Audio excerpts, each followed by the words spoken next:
This whole thing with Paul. It's just so much. Honestly, I'm not even sure where to begin. Maybe from the beginning, I guess. So, 5 years ago, I met Paul at a friend's cookout. He was so different from the guys I usually dated.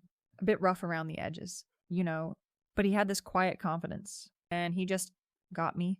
We fell for each other hard and fast. After 18 months of what felt like a whirlwind romance, we got married. We moved into this beautiful apartment, and everything was perfect. We were saving up for a house, talking about our future. It was all so dreamy. But then things started to change. My career took off. I was working my way up the corporate ladder at this technical sales company, and it was demanding. The hours were insane, and I was traveling constantly. Paul had a contract job that was a little more flexible, but he was gone a lot, too. I think that's where the cracks started to show. We just weren't spending as much time together. Looking back, I guess I wasn't the most available. I was so focused on my career, on proving myself, and honestly, I felt like Paul didn't get it.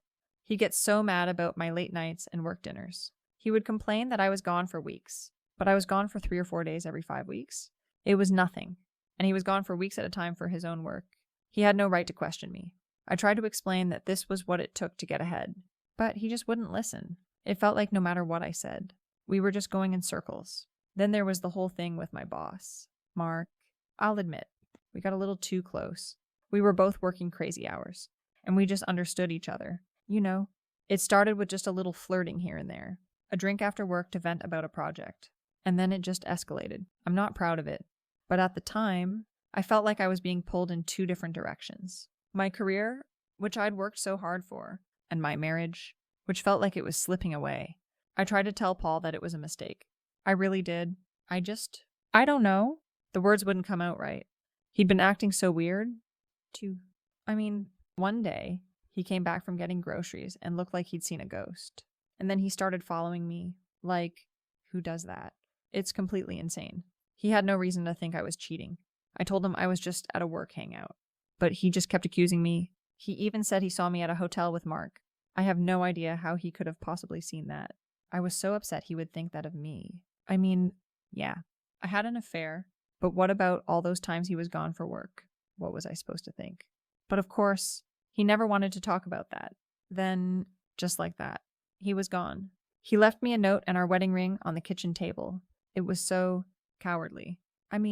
We're adults. We could have talked about this. We could have gone to a marriage counselor, but he just ran away. And then he just ghosted me. For a year, he wouldn't answer my calls or texts. I was so worried about him, but he just wouldn't respond. It made me so angry. How could he just walk away like that? It felt like he didn't care at all about me or our marriage. So I decided to find him. I asked our friend, Stacy, and she eventually told me where he was. It took me so long to find him, but I did, and he had changed so much. He had a beard and he was so fit. He looked incredible, and he acted like a completely different person. He was so cold and distant. I tried to talk to him, to apologize, to explain everything. I even told him that I got into a lot of trouble at work because of the affair. Mark's fiancée even found out about it and left him. I was so upset and I started crying. But Paul just sat there, looking at me with this blank expression. I told him I was so sorry and that I'd do anything to get him back. He said he saw us at a hotel. I don't know why he would say something like that. I can't even remember if we went to a hotel. I was so upset and I wanted to be honest. So I told him I was sorry again and that I had already broken up with Mark. I wanted a second chance, a fresh start, but he just kept saying no. He kept bringing up the past, and I just couldn't understand why he wouldn't let it go. Everyone makes mistakes, right? I tried to get him to see that it wasn't just my fault. He was gone all the time, too. What did he expect me to do? Just sit around and wait for him. I didn't want to bring up the past, but he was forcing me to. And when I asked him what he would have done if I found out he cheated, he just said he would have worked through it. What does that even mean? He was so stubborn. I just wanted to be with him again. I love him so much. And I told him so. He just looked at me and said that he didn't trust me anymore. It was so hurtful. But I'm not giving up. I emailed him and told him how much I love him, and that I wanted him to move with me to another state. It's a great opportunity for me, and I was sure it would be for him, too. He just has to agree to it.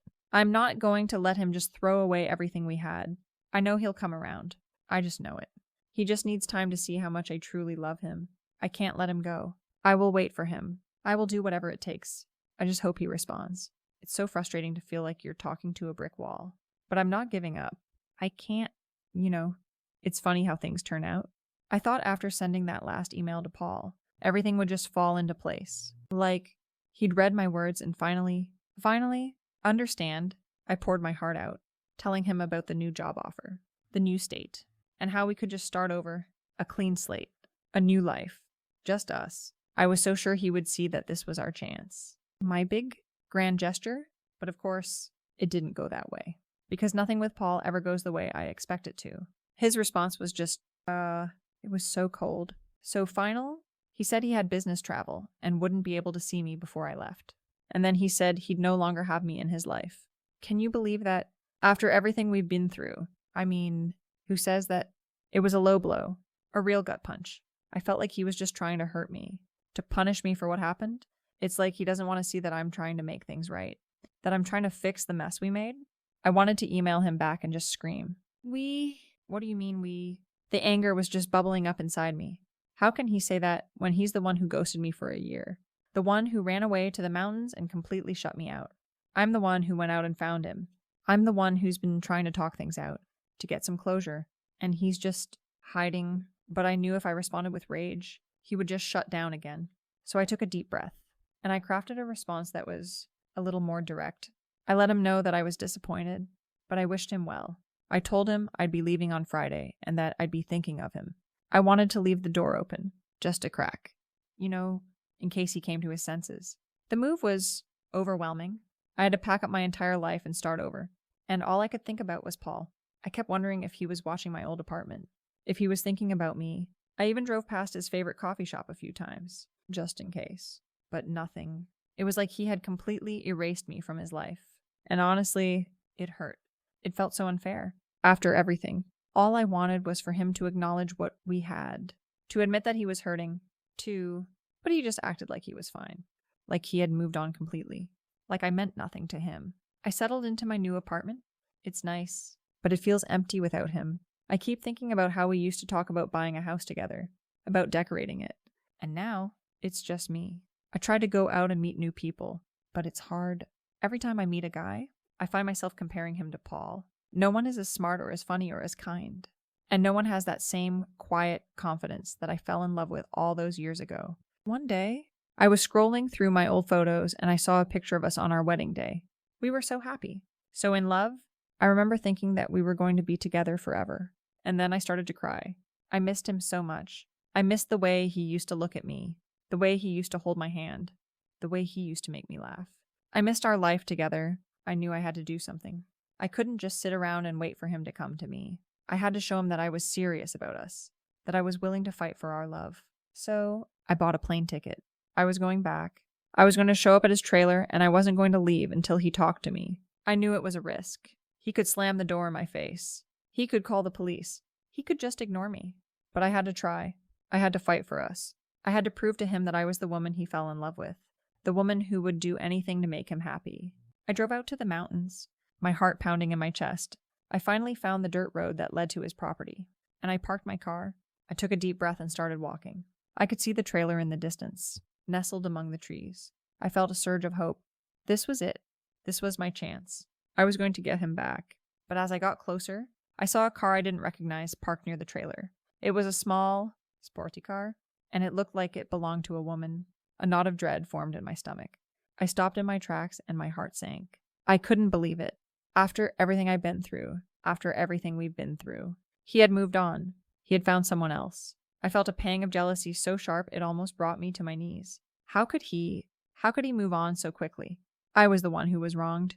I was the one who was trying to fix things. I was the one who was fighting for our love. And he was just with someone else. I turned around and walked back to my car, tears streaming down my face. I felt so foolish, so defeated. I had come all this way, with so much hope, and it was all for nothing. He had moved on, and I was left with nothing but a broken heart and a sense of profound loss. I knew right then and there that it was over, really over. No more emails, no more fighting, no more hope. He had made his bed, and now I had to make mine.